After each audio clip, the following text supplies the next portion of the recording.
Vendo que brillaba o sol esta mañá en Cuntis, quen nos diría que na realidade o protagonista é o frío. A localidade apenas rexistraba as 12 deste mediodía 5 graus. Pola noite, na vila estiveron acariñando os cero.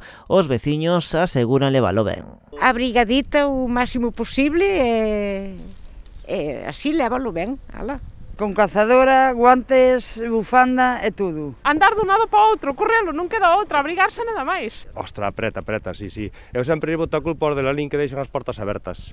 Ven o frío de Lalín e queiman-nos vivos, é unha cañada que ven moito frío, sí señor. Pero as baixas temperaturas supoñen tamén un desafío para os membros de Protección Civil. Neste concello levan días esparexendo sal por estradas e camiños para previr accidentes. O que facemos é pola noite, antes de retirarse o turno que está de guardia, pois pasa por todas as carreteras mirando o estado. Si vemos que a carretera xa está empeza a congelarse, pois xa o que facemos é botamos sal e a primeira hora da mañán o equipo que entra pois volve a revisar as carreteras. A prioridade, segundo nos explica Miguel, é garantir a mobilidade dos veciños sen ningún tipo de risco e, por suposto, do transporte escolar. Primeiro priorizamos as carreteras das aldeas, por qué? Porque é onde sai a xente para traballar, o transporte escolar, e despois empezamos xa co que é o pueblo, mirar que as calles do pueblo non estén ningunha congelada para que non poida calquera que veña ao pueblo pois resbalar e caer.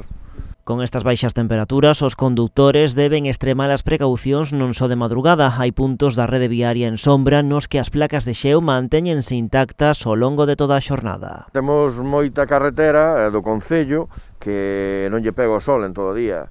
E hai carreteras que ao mellor tes un tramo de que non lle pega o sol, pero están secas, e outras carreteras que non. Entonces, cando sales dese tramo seco e colles o mollao, realmente hai placas de xeo e os coches vanse. Así que con este frío e moito máis en plena pandemia, o mellor é quedar na casa o quentiño. Calefacción, cociña e leña. Calefacción. Lareira hai que traballar moito con leña. Entonces, o cómodo, a comodidade. Frío combátese moi ben ao lado da chimenea, con borrachóns e un volume e comendo ben. Na nosa contornos, mercurios caeron a pasada noite ata o grau negativo na cidade de Pontevedro, no concello de Boiro, ata os menos 0,8 en Meis ou os menos 0,7 en Caldas. A previsión di que as baixas temperaturas van continuar na xornada de mañá cun progresivo aumento a medida que se vai achegando a fin de semana.